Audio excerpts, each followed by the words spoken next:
further wander you?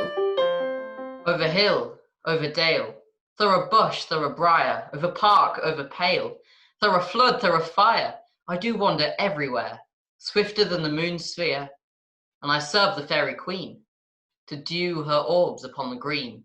The cowslips tall her pensioners be, in their gold coats spots you see. Those be rubies, fairy favours, in those freckles live their saviours. I must go seek some dewdrops here, and hang a pearl in every cowslip's ear. Farewell, thou lob of spirits, I'll be gone. Our queen and all our elves come here anon.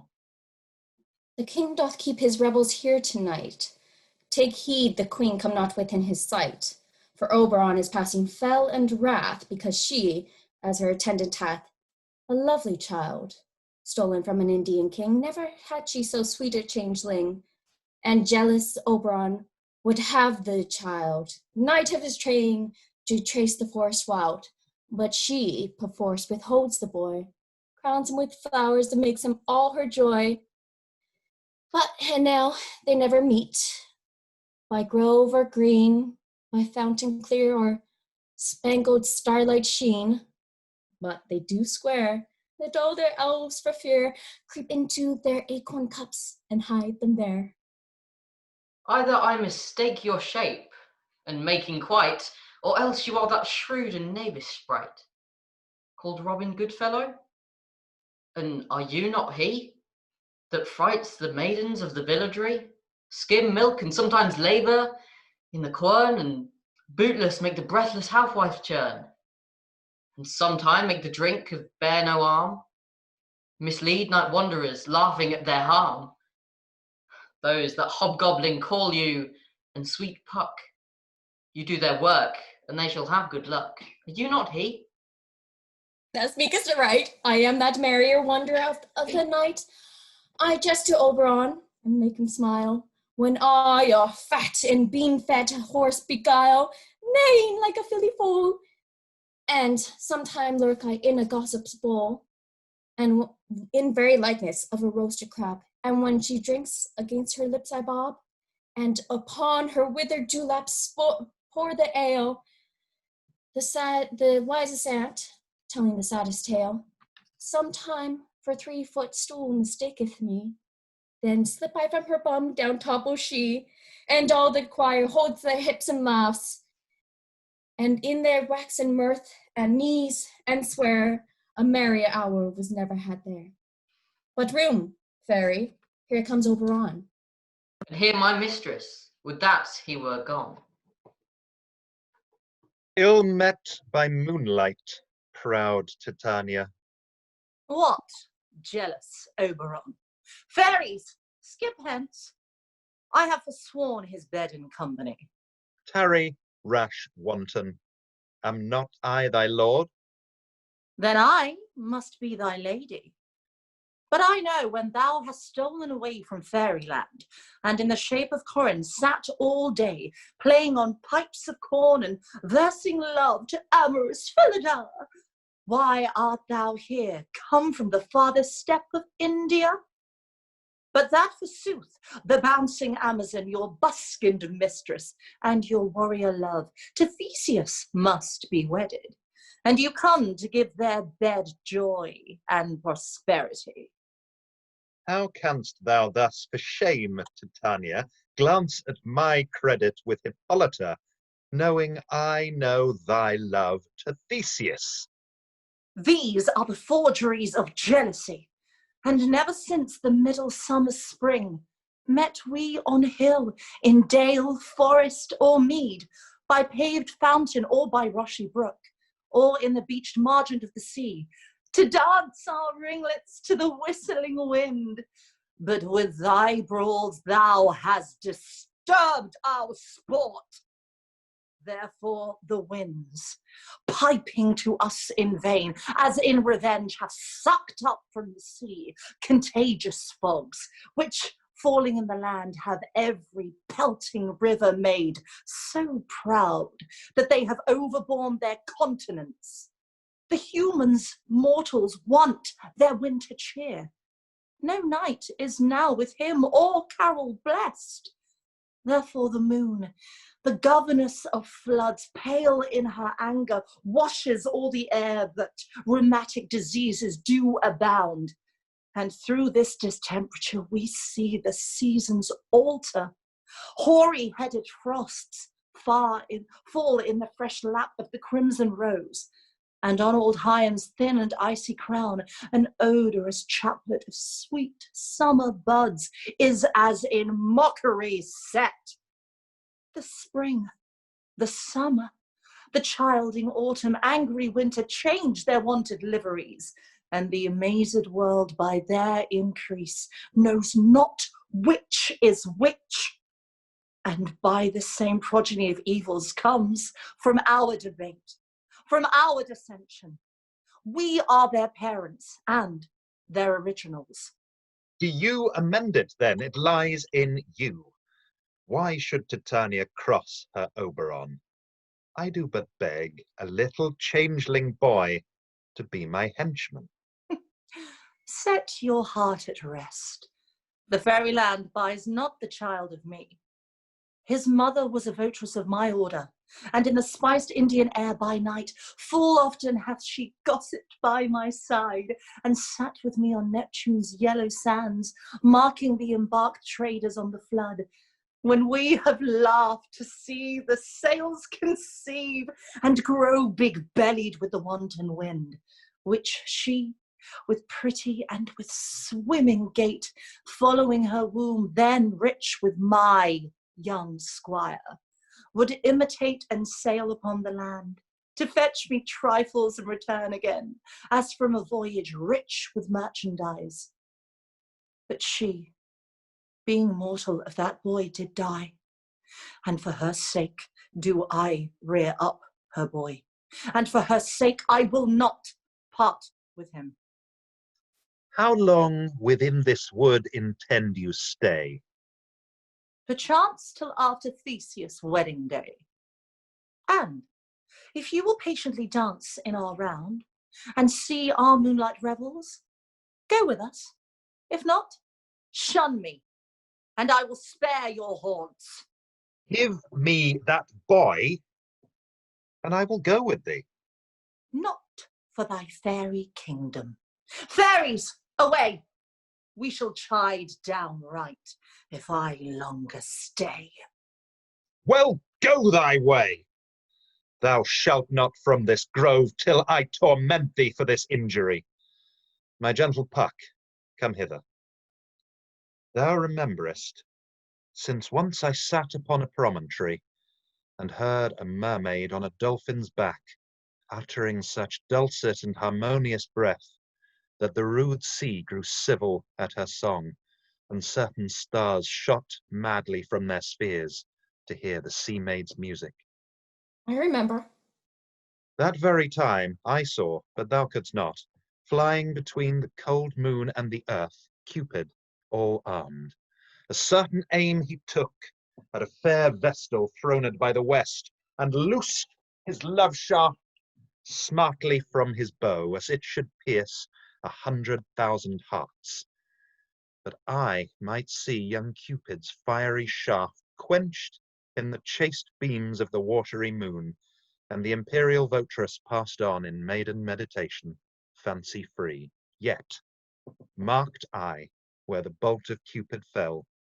It fell upon a little western flower, before milk white, now purple with love's wound, and maidens call it love in idleness.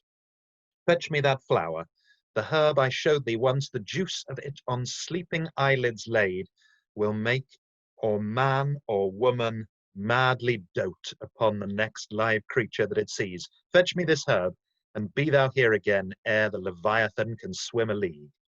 I'll put a girdle around the earth in 40 minutes. Having once this juice, I'll watch Titania when she is asleep, and drop the liquor of it in her eyes.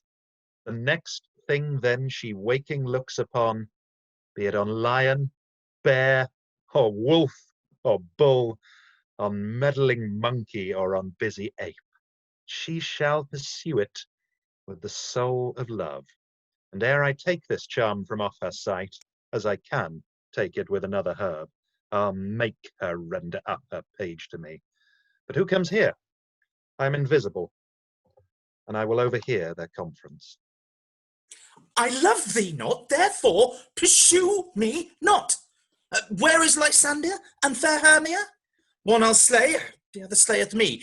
Thou toldst me that they were stolen in this wood, and I am here in the wold, in this wood, because I cannot meet my Hermia. Hence, get thee gone.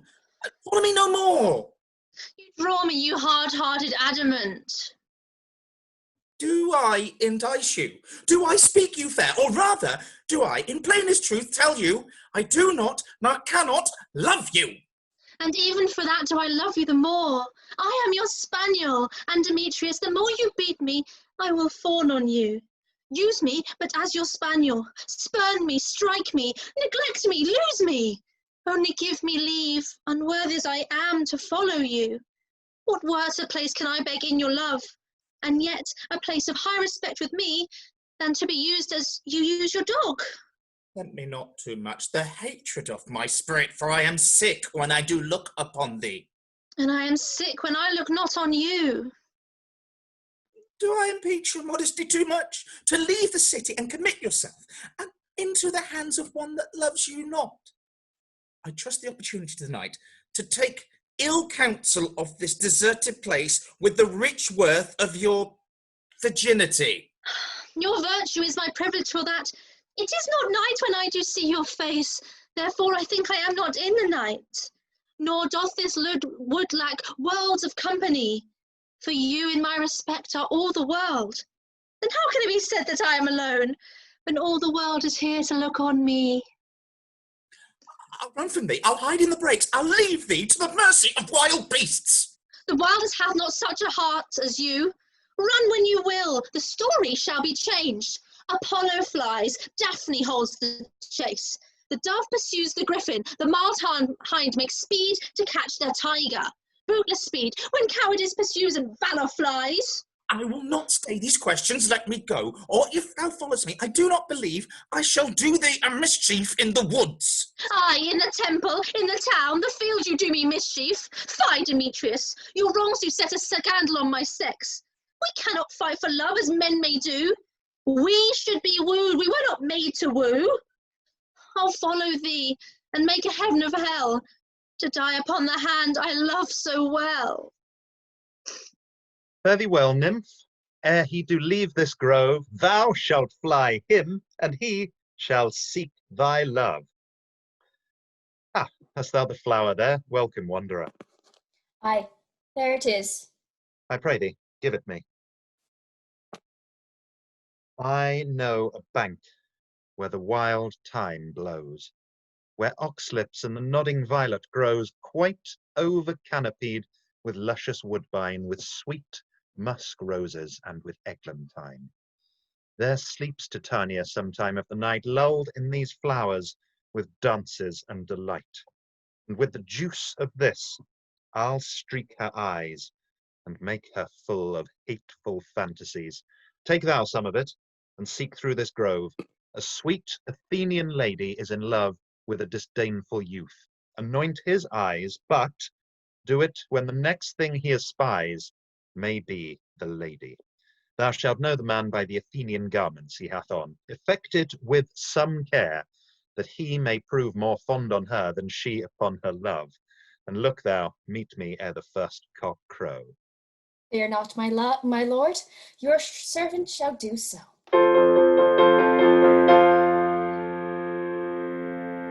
Come now, a roundel and a fairy song. Then, for the third part of a minute hence, some to kill cankers in the musk rose buds, some war with rare mice for their leathern wings, to make my small elves coats, and some keep back the clamorous owl that nightly hoots and wonders at our quaint spirits. Sing me now, sleep, then to your offices, and let me rest.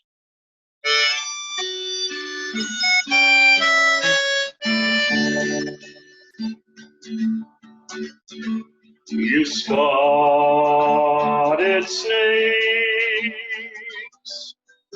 with double tongue. Bonny hedgehogs be not seen, newts and blind ones do no wrong. I'm not near a fairy queen. Hit 'em out with melody, singing out a sweet lullaby. La la la la lullaby. La la la la. Never harm a spell nor charm. Come a lovely lady night. So good night with lullaby.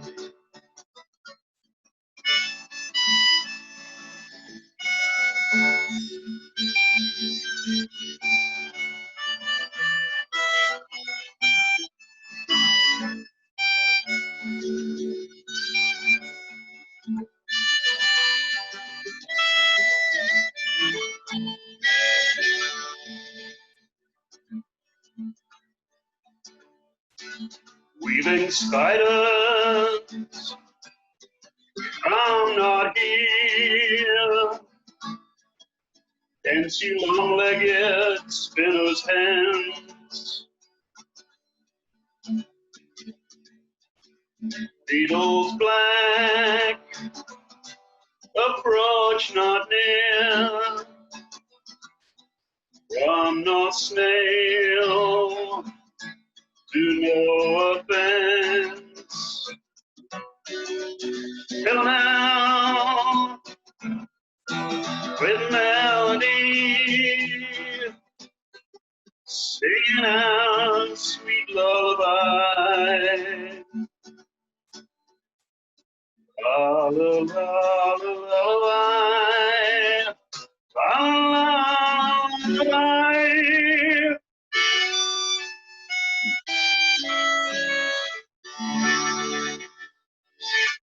Hence away, now all is well. On the roof stands sentinel.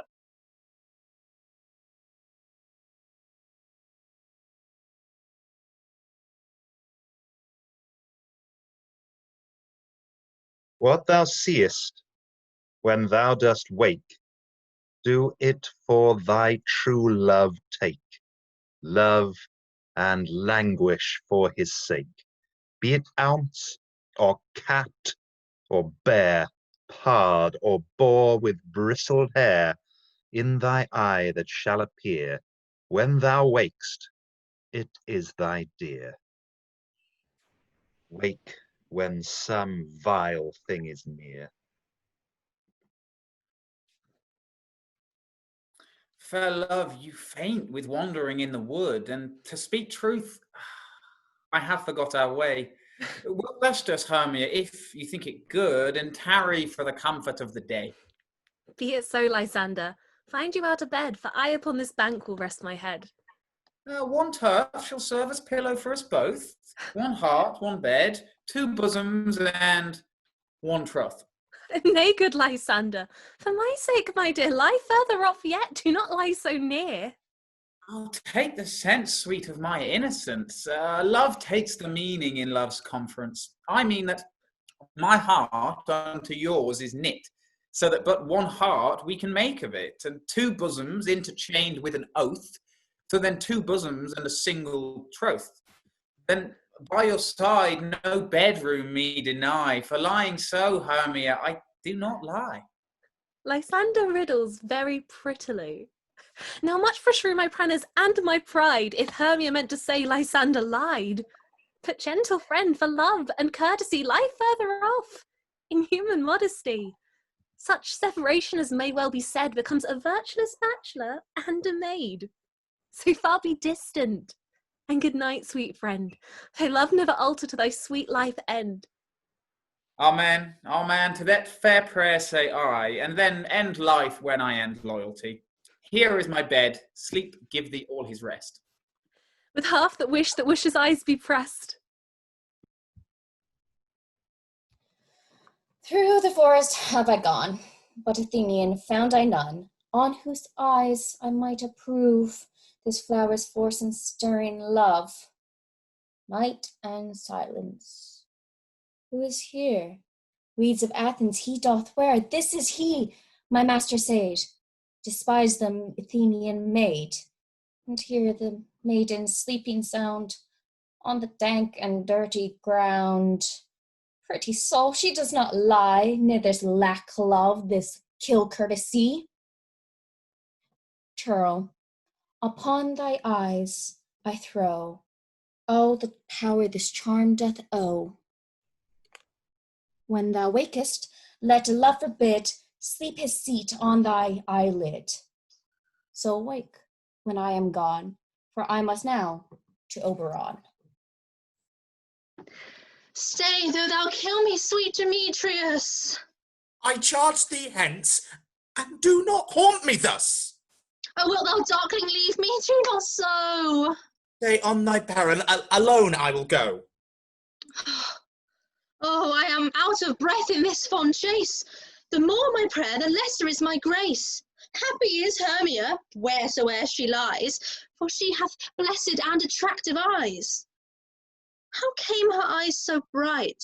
Not with salt tears. If so, mine eyes are oftener washed than hers. No, no, I am as ugly as a bear, for beasts that meet me run away for fear. Therefore no marvel, though Demetrius do, as monster fly my presence thus. What wicked and dissembling glass of mine made me compare with Hermia's fiery eyne? But who is here? Lysander on the ground. Dead or asleep? I see no blood, no wound. Lysander, if you live, good sir, awake.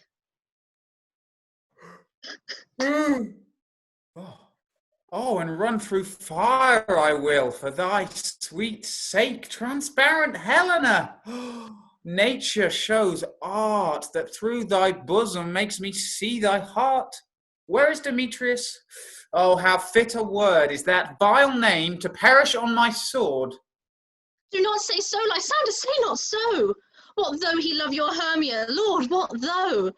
Yet Hermia still loves you, then be content. Content with Hermia? No, I do repent the tedious minutes I with her have spent. Not Hermia, but Helena I love. Who will not change a raven for a dove? The will of man is by his reason swayed, and reason says you are the worthier maid. Things growing are not ripe until their season, so I, being young, till now ripe not to reason, and touching now the point of human skill, reason becomes the marshal to my will, and leads me to your eyes. Ah, where I look love's stories written in love's richest book. Wherefore was I to this keen mockery born? What at your hands did I deserve this scorn? It's not enough, young man, that I never know nor never can deserve a sweet look from Demetrius' eye, but you must flout my insufficiency. Good troth you do me wrong, good sooth you do, in such disdainful manner me to woo. But fare you well, perforce I must confess, I thought you lord of more true gentleness. Oh, that a lady of one man refused, should of another therefore be abused. She sees not Hermia. Sleep thou there, and never may come Lysander near, for as a surfeit of the sweetest things, the deepest loathing to the stomach brings, or as the heresies that men do leave are hated most of those they did deceive, so thou, my surfeit and my heresy, of all be hated but the most of me. And all my powers address your love and might to honour Helen and to be her knight. Help me, Lysander, help me! Do thy best to pluck this crawling serpent from my breast. Ay me, for pity, what a dream was here. Lysander, look how I do quake with fear. Methought a serpent eat my heart away, and you sat smiling at his cruel prey. Lysander? What? Removed? Lysander? Lord? What? Out of hearing? Gone? No sound, no word. Alack, where are you? And if you hear, speak all of loves. I almost swoon with fear. No? Well, then will I perceive you are not nigh. Either death or you, I'll find immediately.